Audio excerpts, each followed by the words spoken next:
하나님 말씀은 느헤미야서 13장 15절부터 22절 말씀까지입니다. 제가 봉독합니다.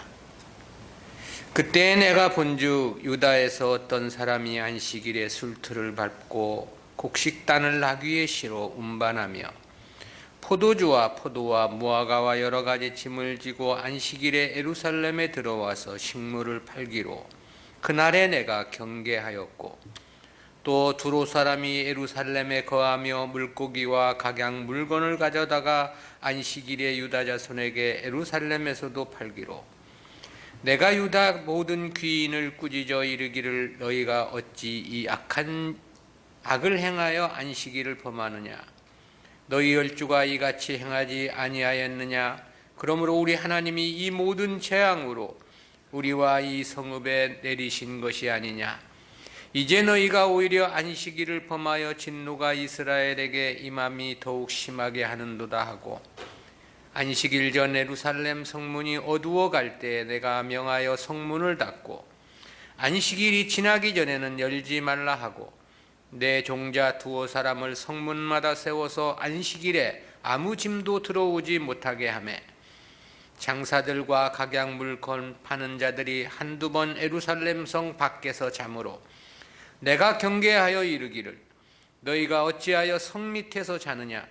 다시 이같이 하면 내가 잡으리라 하였더니 그 후부터는 안식일에 저희가 다시 오지 아니하였느니라. 내가 또 레위 사람들을 명하여 몸을 정결케 하고 와서 성문을 지켜서 안식일로 거룩하게 하라 하였느니라. 나의 하나님이여, 나를 위하여 이 일도 기억하옵시고 주의 큰 은혜대로 나를 아끼시옵소서. 아멘. 오늘은 안식일 준수의 재확립이라는 제목으로 말씀을 듣습니다. 앞서 들었던 말씀은 성전 정화 및 11조 제도에 대한 재확립이었죠. 이어진 15절부터 22절은 느헤미야가 세 번째 행한 안식일 개혁 조치에 대한 말씀입니다. 당시 이스라엘 백성들은 안식일까지도 심히 무력화된 것으로 보입니다. 그것은 본문에서 보면 안식일에도 노동을 하거나 상거래가 일상처럼 행해지고 있었음을 볼 수 있기 때문입니다. 이를 지적하고 개혁하는 과정을 보도한 본문은 구속사적 교훈까지 다섯으로 구분해서 살펴보겠습니다. 첫 번째는 안식일 개혁의 발단입니다. 안식일 규례에 대한 개혁의 발단은 대표적으로 두 가지 사례를 보도했는데요. 첫 번째는 유다인들의 안식일 노동과 매매 사건입니다. 15절이죠. 그때 내가 본즉 유다에서 어떤 사람이 안식일에 술틀을 받고 곡식단에 나귀의 시로 운반하며 포도주와 포도와 무화과와 여러 가지 짐을 지고 안식일에 예루살렘에 들어와서 식물을 팔기로 그날에 내가 경계하였고, 느헤미야는 15절 서두를 그때 내가 본즉이라는 말로 시작을 했습니다. 이는 느헤미야가 이스라엘 백성들의 전반적인 신앙 양태를 주목하고 살폈다는 것을 전제한 표현입니다. 그 결과 15절에서는 두 가지 사안을 알게 됐다고 그랬는데요. 하나는 노동과 관련해서 어떤 사람이 안식일에 술틀을 받고 곡식단을 나귀의 시로 운반하며 그랬습니다. 여기서 이 술틀을 밟았다는 것은 포도주를 만드는 일을 주일에 했다, 안식일에 했다, 그런 뜻이죠. 그런데 어떤 사람이 밟고에 해당하는 히브리어가 이 복수형 동사로 되어 있습니다. 그렇다는 것은 이것이 어느 한 사람의 잘못을 지적함이 아님을 알 수 있겠죠. 상당수 유대인들이 이런 일들을 행하고 있었다는 것을 증명합니다. 그것은 곡식단을 나귀에 싣고 운반하는 일도 마찬가지입니다. 여기서 운반하며에 해당하는 단어도 역시 복수형 동사인데요. 안식일에 포도주를 만드는 일만 아니라 곡식단을 옮기는 일까지도 많은 사람들이 행하고 있었다라는 그런 내용인 거죠. 그리고 다른 하나는 매매와 관련한 사안인데요. 15절 하반절이죠. 포도와 무화과와 여러 가지 짐을 지고 안식일에 예루살렘에 들어와서 식물을 팔기로 그랬습니다. 예루살렘 성 밖에 살고 있던 유대인들이 이런 물건들을 성 안에 들여와 안식일에 팔았다라는 거잖아요. 여기서도 예루살렘에 들어와서라는 말이나 팔기로에 해당하는 단어들이 모두 복수형으로 되어 있습니다. 역시 한두 사람이 이런 일을 행한 것이 아니라 다수의 사람들이 이와 같은 장사를 했음을 나타내주고 있는 거죠. 이 안식일은 10계명 중 네 번째 계명입니다. 하나님은 이 날에 대해 거룩히 구별할 것을 명하신 바 있죠. 그리고 안식일을 범하는 자는 돌로 쳐 죽이라고 할 만큼 매우 엄중한 하나님의 율법이었습니다. 그럼에도 당시 유대인들은 이를 거리낌 없이 행하고 있었던 것이죠. 포도주를 만들고 짐을 옮기는 일도 그렇지만 이와 같은 매매나 상거래 행위는 역시 물건을 사는 사람들이 있었다는 것을 전제하는 거거든요. 그렇다는 측면에서 보면 당시 안식일 제도는 거의 무력화된 것이 아니냐 그런 생각을 가늠케 합니다. 이에 대해서 느헤미야는 그날에 내가 경계하였고 그랬죠. 즉 안식일을 범하는 자들에 대해서 잘못을 지적하고 다시는 행치 못하도록 훈계를 했다는 그런 뜻입니다. 안식일을 범한 자에 대해서는 돌로 쳐 죽이라는 것이 모세의 율법이었습니다. 그런데 느헤미야는 경계와 훈계로 멈춘 것입니다. 그것은 그동안 이방에서의 포로 생활 가운데 그만큼 백성들의 율법에 대한 인식이 안이해졌음을 어느 정도 감안했기 때문이 아니냐 그런 생각을 갖게 합니다. 실제 바벨론에서야 안식일이 제대로 지켜졌을 리 만무한 까닭에 그렇죠. 근데 대략 15년 전 이 개혁을 다짐하고 인을 쳤던 상태에서 보면 이 율법에 대한 인식이나 신앙 상태가 전반적으로 나태해졌고 포로 생활대로 되돌아간 것이 아니냐 그런 생각을 갖게 합니다. 이 사람들의 잘못된 인식이 한번 바뀐다는 게 이처럼 어려운 것인가 그런 생각도 해보게 되고요. 두 번째는 두로 사람들의 안식일 상거래 사건인데요. 압달락은 유다 백성들이 안식일 규례를 범한 사안에 대한 보도였습니다. 그런데 이어진 16절은 두로 사람들까지 안식일에 예루살렘에 들어와 상거래를 했다고 지적하고 있죠. 여기서 이 두로는 베니게에 있던 가장 유명한 고대 성읍입니다. 베니게는 지중해 동해안 시돈의 남쪽 약 32km 지점에 위치한 도시인데요. 따라서 이스라엘과는 마주대하고 있는 접경 도시라고 말할 수 있습니다. 이들은 당시 고대 중근동뿐만 아니라 지중해 지역 전체에서 상술로 명성을 날린 것으로 전해집니다. 에스겔서에서 보면 두로가 매우 융성한 부국으로 그렇게 묘사되고 있기도 하죠. 그런데 이들이 예루살렘에 거주하며 안식일에도 물고기를 비롯한 각종 물품들을 매매를 했다는 겁니다. 안식일 규례에 대한 것은 이스라엘 백성들만이 아니었습니다. 이스라엘 내에 거하는 자는 누구라도 지켜야만 하는 사안이었죠. 잠시 머물게 되는 손님이나 심지어 짐승들까지도 포함을 시켰습니다. 그럼에도 이때 두로 사람들이 예루살렘에서 장사를 했다라는 거죠. 어떻게 그럴 수 있었는가에 대해서는 두 가지를 생각해 볼 수 있겠습니다. 첫째는 유대인들이 안식일을 범하는데 두로 사람들이 깊이 개입이 있었던 것이 아니냐, 그런 추정을 해볼 수 있겠고요.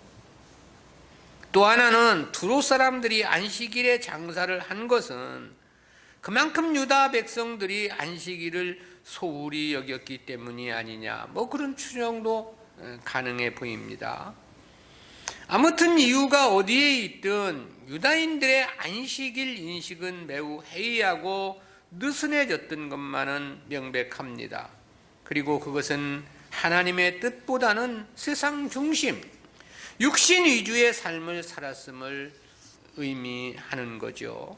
그렇지 않다면 당시 하나님 백성으로서 안식일 준수는 결코 소홀히 할 수 없는 하나님의 엄중한 뜻이었기 때문에 그렇습니다. 두 번째로는 안식일을 범한 지도자들에 대한 책망인데요.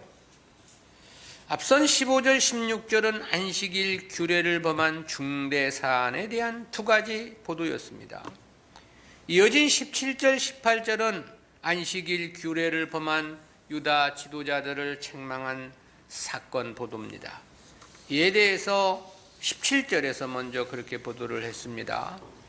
내가 유다 모든 귀인을 꾸짖어 이르기를 너희가 어찌 이 악을 행하여 안식일을 범하느냐. 앞에 15절에서도 느헤미야의 경계가 있었다고 그랬습니다. 그럼에도 그것이 완벽하게 지켜지지 않았던 것으로 보입니다. 때문에 느헤미야는 유다 귀인들을 불러 저들을 꾸짖은 것이 아니냐, 그런 생각을 갖게 하기도 하는데요. 느헤미야가 유다 모든 귀인들을 꾸짖은 것은 일반 백성들에 대한 잘못 때문만은 아니었습니다. 오히려 저들이 안식일을 범하는 일에 보다 구체적으로 연루되고 앞장섰기 때문이 아니냐, 그런 생각을 갖게 합니다. 그것은 느헤미야가 너희가 어찌 이 악을 행하여 라고 책망을 했다는 것이 그것을 말해주고 있는 거죠. 이 혹자는 본문의 귀인들이 단순히 물건을 사는 것에서 그친 것이 아니라고 해석을 하기도 합니다. 자신들의 유익을 위해, 부를 위해서 이러한 상거래에 깊숙이 연루되었을 것으로 추측을 합니다. 만일 그렇다면 이는 백성을 바른 길로 이끌어야 할 지도자들이 도리어 안식일 규례를 자기들의 유익을 위해 어기는 일에 주동이 되었다는 것을 의미하는 거죠. 따라서 이는 결코 묵과할 수 없는 일이고 책벌을 받아야 마땅한 일이기도 했습니다. 느헤미야가 귀인들을 어떻게 꾸짖었느냐에 대해서 18절 상반절에서 그렇게 말했습니다. 너희 열조가 이같이 행하지 아니하였느냐. 그러므로 우리 하나님이 이 모든 재앙으로 우리와 이 성읍에 내리신 것이 아니냐. 이 18절 본문은 두 개의 의문문으로 구성되었습니다. 이런 의문문은 대개 듣는 자들에게 그 내용을 강조하거나 또는 깊이 각인시키기 위한 목적에서 행해지는 발언인데요.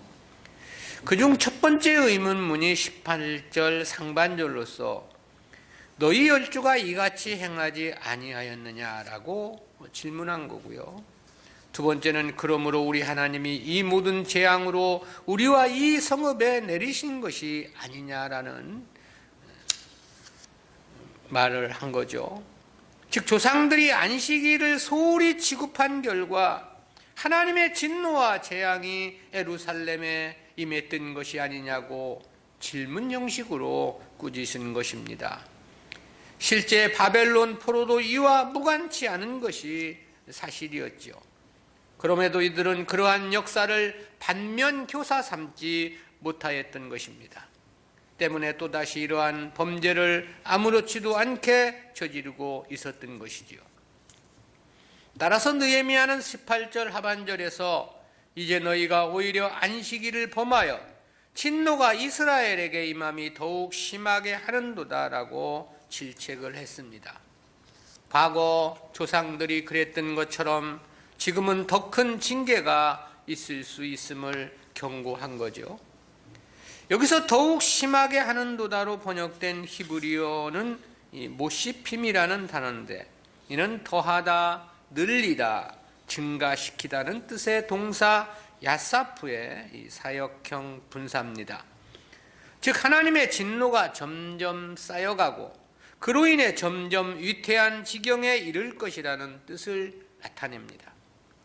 지금은 아무렇지도 않은 것 같지만 그렇지 않다라는 의미가 전제되어 있습니다. 하나님의 진노가 쌓이고 또 쌓여가게 되면 결국은 감당할 수 없는 심히 큰 하나님의 책보를 받을 것임을 경고하고 있는 거죠.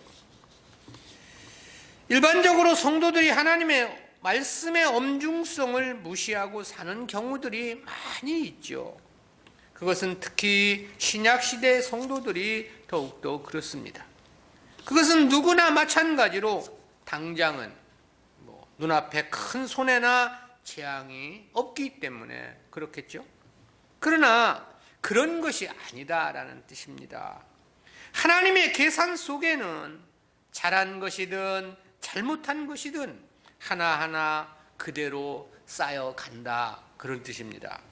그리고 그것이 언젠가는 반드시 행한 대로 갚아주시는 결산의 역사가 있다라는 것이죠.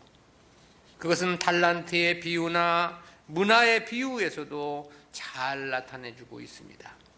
따라서 성도는 오늘만을 바라보고 평가하거나 오늘만을 생각하고 살아가서는 안 됩니다. 보다 마음과 정성을 다해 하나님의 뜻에 집중해야만 하는 겁니다. 당장은 손해가 나고 당장은 고난이라 하더라도 반드시 하나님의 뜻을 따라 살아가야만 하는 거죠.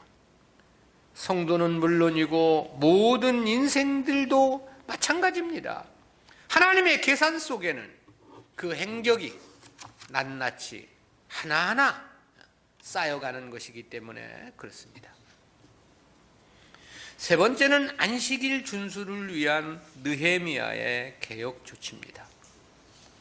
안식일 규례를 범한 사례와 지도자들을 책망한 느헤미야는 이어서 안식일 준수를 위해 개혁 조치를 단행을 했는데요. 안식일 준수를 위해 느헤미야가 취한 조치는 모두 세 가지입니다. 첫 번째는 성문 단속입니다. 19절이죠.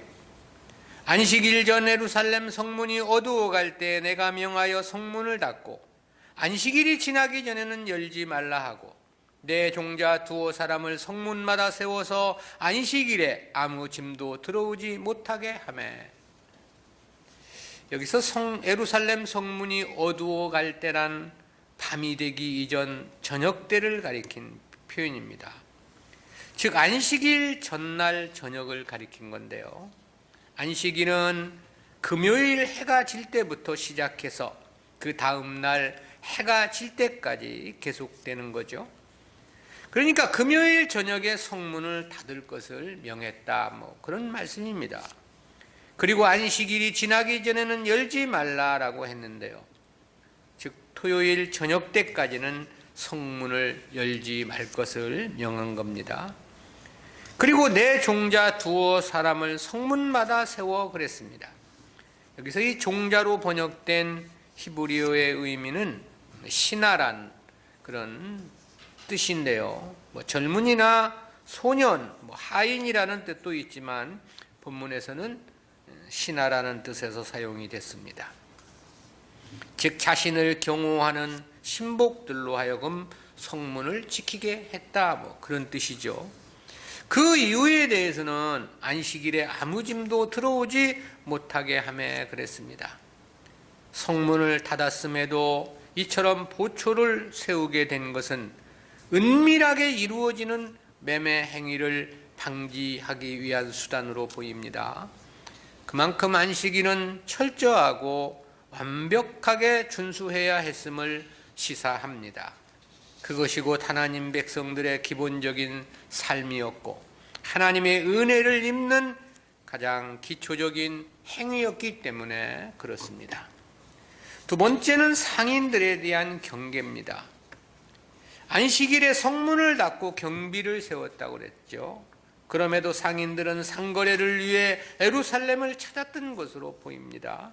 이에 대해서 20절에서 그렇게 말씀합니다. 장사들과 각양 물건 파는 자들이 한두 번 예루살렘 성 밖에서 자므로, 각양 물건을 파는 상인들이 성 밖에서 유숙을 했다는 거죠. 성문이 닫힌 줄 모르고 와서 그랬는지 아니면 또 다른 은밀한 상거래를 위해서 그랬는지는 알 수 없습니다.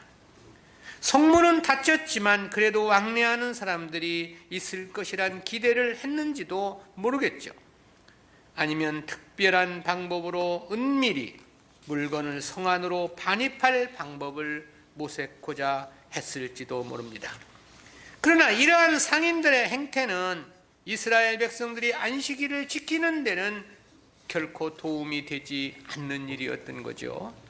때문에 21절 상반절에서 내가 경계하여 이르기를 너희가 어찌하여 성 밑에서 자느냐 다시 이같이 하면 내가 잡으리라 하였더니 그랬습니다.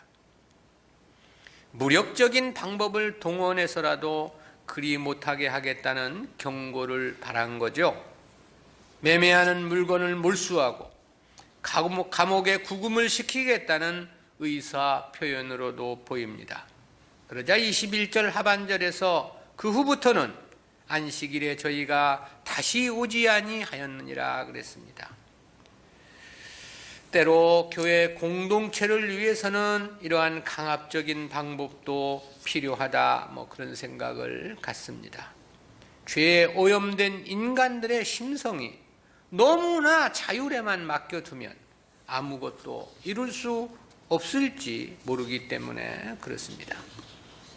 세 번째는 레위 사람들로의 문지기 임명인데요. 앞에 19절에서는 자기 종자들로 성문을 지키게 했다고 그랬습니다. 그런데 다시 22절 상반절에서 그렇게 말씀하죠. 내가 또 레위 사람들을 명하여 몸을 정결케 하고 와서 성문을 지켜서 안식일로 거룩하게 하라 하였느니라. 이는 또다시 레위인들로 문지기직을 임명하고 저들의 몸을 정결케 하여 성문을 지키게 했다, 그런 말씀이죠. 본래 이 성전문 관리는 레위인들의 직무였습니다. 그렇지만 이 성벽의 성문은 레위인들의 직무는 아니었습니다. 그런데 7장 1절에서도 보면 성벽을 완공한 후 레위인들로 성벽문을 파수하게 했음을 볼 수 있는데요. 이 당시는 인구도 적었고 군사들도 없었습니다. 때문에 레위인들에게 성문까지 지키는 직무를 감당했던 것으로 보입니다. 특히 이것이 안식일을 지키기 위한 것이었기에 종교적 측면에서 이런 조치를 취한 것으로 보이기도 합니다.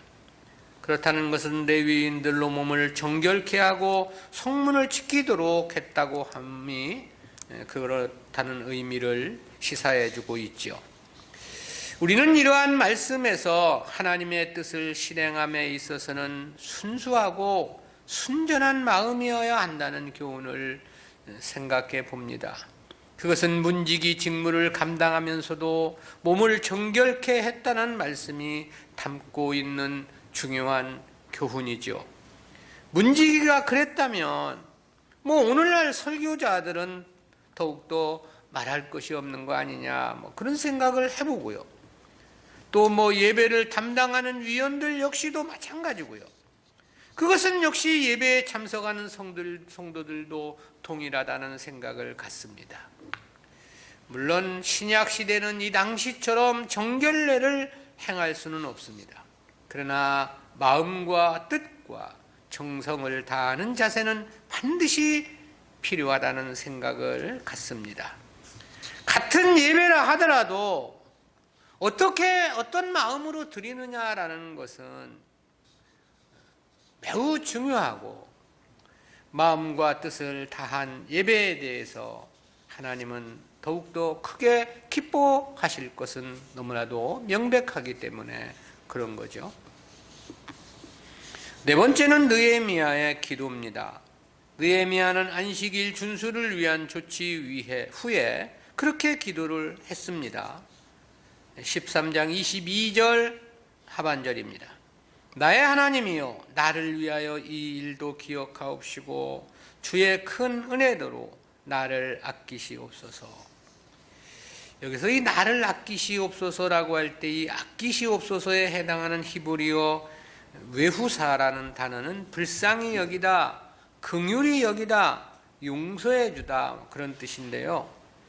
자신의 행한 일을 기억해 달라며 이런 기도를 했다는 것은 두 가지 의미를 생각해 볼 수 있겠습니다. 하나는 이런 일을 행하는 과정에서의 자신의 과오를 염두에 두었던 기도가 아니냐라는 생각입니다. 아무리 옳은 일이라 하더라도 일을 진행하다 보면 더러 미숙함이 드러나기도 하고 실수도 있을 수 있는 거죠. 인간은 누구나 완전할 수 없고 누구나 부족함이 있기 때문에 그렇습니다.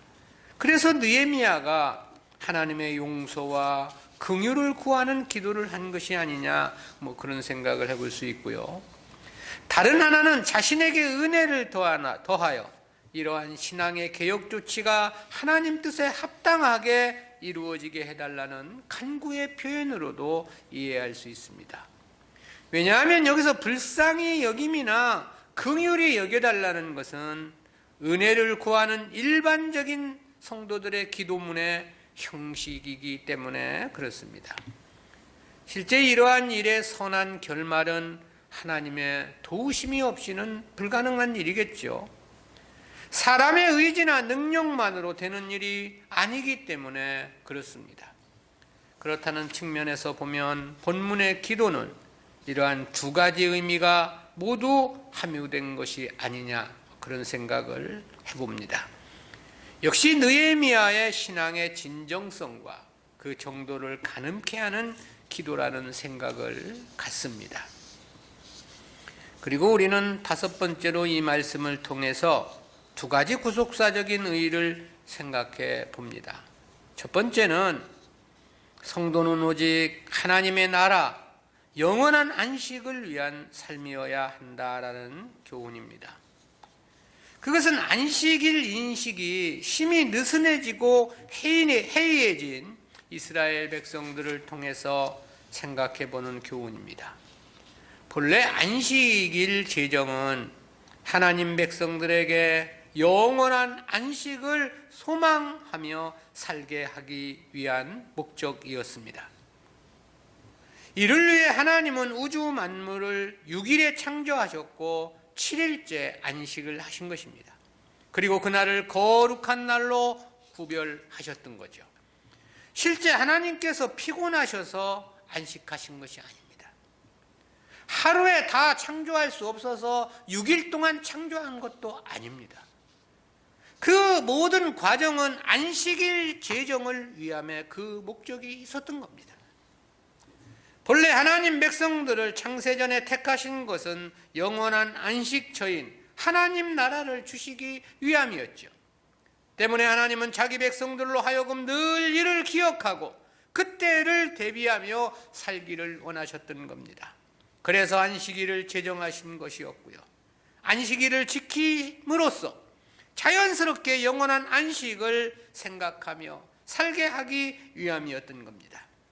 때문에 히브리서 11장에서는 아벨이나 에녹이나 노아나 아브라함 등 많은 믿음의 선진들이 하늘에 있는 더 나은 본향을 사모하며 살았다고 말씀하고 있습니다. 따라서 안식일을 지킨다는 것은 영원한 안식을 소망하며 산다는 것을 의미하는 겁니다. 왜냐하면 안식일 자체가 영원한 안식 개념이 함유되어 있기 때문에 그렇습니다. 그러므로 안식일을 지키지 않는다는 것은 반대로 하나님의 나라 영원한 안식을 잃어버리고 산다는 것을 뜻하는 거거든요.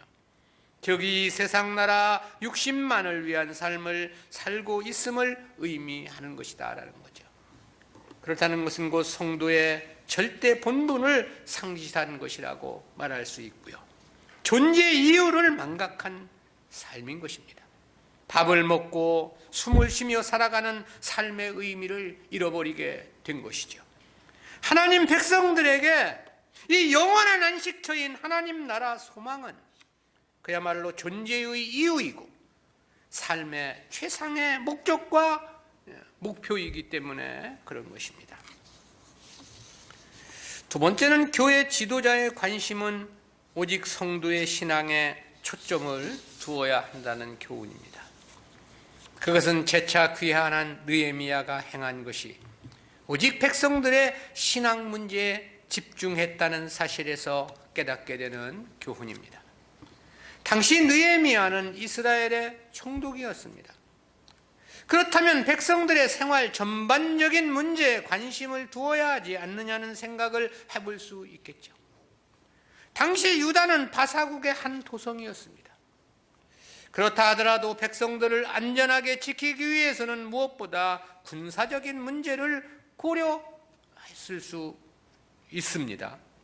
또 백성들의 육신적 삶이 얼마나 살만한 형편인가도 살펴야 한다는 생각도 해보게 됩니다. 그 당시 이스라엘 백성들 대부분이 심히 어려운 삶이었다는 측면에서 볼 때 그렇습니다. 그렇다면 다양한 여러 가지 정책들을 발굴을 해서 백성들의 삶을 보다 윤택하게 해줄 책임이 총독에게 있지 않았느냐라는 것입니다. 그런데 느헤미야는 그와 같은 문제와 관련해서 무엇을 행했다는 보도가 전혀 없습니다. 다만 행한 것이 성전 제도와 관련한 문제요, 하나님의 율법과 백성들의 신앙과 관련한 것이 전부였다라는 것입니다. 그것이 성전 정화 사건이고, 그것이 11조 제도 재확립이었고, 그것이 안식일 규례에 대한 개혁 조치로 나타나게 된 거죠. 그리고 이어진 내용에서는 이방인과의 통혼 문제에 대한 개혁 조치로 이어지게 됨을 보게 됩니다. 그렇다는 것은 과연 무엇을 말해주는가? 하나님 백성들에게 가장 우선되며 중요한 것은 하나님과의 관계, 즉 신앙적인 문제라는 사실이죠.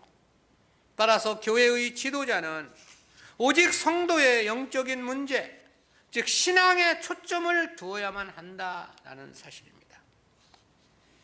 그러나 사실 그것이 모든 세상사 문제, 육신의 문제도 해결하는 근본적이며 절대적인 조건이기도 합니다. 왜냐하면 하나님의 도우심이 없이 결코 인간들의 의지와 노력만으로 되는 것은 아무것도 없기 때문에 그렇습니다. 시편 127편 1절 말씀입니다. 여호와께서 집을 세우시지 아니하시면 세우는 자의 수고가 헛되며 여호와께서 성을 지키지 아니하시면 파수꾼의 경성함이 허사로다. 아무리 파수꾼들이 겹겹이 성을 지킨다 하더라도 하나님께서 지켜주시지 않는다면 백해무익이라는 뜻입니다. 그러니 하나님 백성들이 자신을 복되게 하는 길은 오직 하나님 뜻대로 사는 길 말고는 없는 겁니다. 원리가 그렇다는 것은 주님께서도 그렇게 말씀하신 바 있죠. 마태복음 6장 33절입니다. 너희는 먼저 그의 나라와 그의 의를 구하라. 먼저 그의 나라와 그의 의를 구하라고 그랬습니다. 그리하면 이 모든 것을 너희에게 더하시리라 그랬죠. 다시 말하면 하나님의 나라와 의를 위해 살면 세상사 육신의 문제는 주님께서 책임져 주신다, 그런 뜻이죠. 한마디로 세상사 문제, 육신적인 것은 사람이 어찌 할 수 있는 영역이 아닌 것입니다. 오직 하나님께서만이 해결 가능한 영역이라는 말씀이기도 하죠. 때문에 마태복음 6장에서는 무엇을 먹을까, 무엇을 마실까, 몸을 위하여 무엇을 입을까 하지 말라라고 말씀하기도 하셨습니다. 또 공중의 새, 들의 백합화를 말씀해 주시기도 하셨죠. 오늘날 교회들은 세상 것을 가지고 사람들을 교회로 끌어들이고 있습니다. 교회에 나오면 그 어떤 육신적 문제라도 다 해결된다며 사람들을 유혹하고 있는 거죠. 이는 그야말로 새빨간 거짓말입니다. 무지개를 잡을 수 있다는 허황한 망상인 거죠. 실제 그렇게 되지 않을 뿐더러 성경의 가르침이 그렇지 않기 때문에 그렇습니다. 전에 교회 한 책이 어디서 누가 보내줘가지고 봉투를 뜯어보니까 편지 한 장이 들어있어요. 구구절절 자기의 어려운 사정을 이야기합니다. 끼니를 때우기 힘들 만큼 근데 그 보내온 책은 100% 응답받는 기도인가? 그래요. 100% 응답받는 기도. 그분이 그 책을 쓴 거예요. 그럼 100% 응답받는 기도라는 책을 써가지고 발표한다면 자기 기도는 다 응답받아야 되는 거 아닙니까? 근데 그 책을 쓴 사람이 왜 편지에다가 구구절절 자기의 어려운 것을 이야기하고 있느냐 이거. 이거 새빨간 거짓말을 하면서도 그것이 거짓말인 줄을 깨닫지 못하는 이 어리석은 일들이 교회 안에서 횡행되고 있다. 이런 거죠. 어떻게 이렇게 이럴 수 있는가? 제가 성도들의 육신적인 문제, 중국에서도 마찬가지입니다. 제가 그것을 위해 기도하지 않는 것, 기도해 주지 않는 것, 그것은 하나님의 말씀대로 살면, 그 나라와 의를 위해서 살면 이건 도해 주신다고 한 거거든요. 말씀을 바르게 가르치면 반드시 그 뜻대로 사는 자는 하나님의 책임져 주시니 있으니 내가 그것을 염려할 이유 없는 것이고, 이 목회자가 성도들의 육신적인 문제 전혀 염려가 안 되는 것은 아니죠.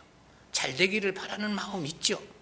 그렇다고 해서 그런 것을 위해서 기도하고 그것이 마치 사랑인 것처럼 이렇게 이야기하는 것은 이것은 거짓이며 이것은 속이는 일인 것입니다. 그것은 기도한다고 되는 게 아닙니다. 그 나라와 의를 구하면 그랬습니다. 전제가 있는 거예요. 전제를 위해서 최선을 다하면 되는 겁니다. 뒤에 있는 것을 생각하는 것은 그것은 일을 하지 않고 부자 되겠다는 도둑놈 심보나 마찬가지인 거거든요. 느헤미야가 오직 이 신앙의 개혁에 몰두한 이유도 여기에 있는 겁니다. 신앙의 개혁이 되지 않고 무엇이 이루어지기를 바란다는 것이 그게 가능한 일이겠느냐 이거예요. 하나님 백성들로서. 따라서 교회의 지도자는 성도의 육신의 문제에 신경 쓸 일이 아니라는 생각을 해봅니다. 오직 영적인 문제, 하나님을 바르게 섬기도록 함에 집중해야만 하는 거죠. 그것이 도리어 성도들을 복되게 하는 최상의 길이고 유일한 길이기 때문에 그런 거죠. 그것은 주님께서 그의 나라와 그의 의를 구하면 이 모든 것을 너희에게 더해 주시리라고 약속하셨기 때문입니다. 가르침은 세상 욕심 잔뜩 가지게 가르치면서 그것을 세상 것을 위해서 기도해 준다고 이루어집니까? 있을 수 없는 일입니다. 하나님의 말씀은 그 말씀대로 이루어지는 것을 우리가 믿어야 되고 그 말씀을 엄중히 생각해야만 하는 것이죠. 기도합니다.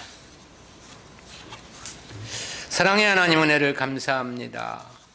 오늘도 주님께서 귀한 말씀을 통해서 우리에게 우리의 심령을 더욱더 밝혀주시고 하나님의 뜻 가운데로 인도해 주심 진실로 감사합니다.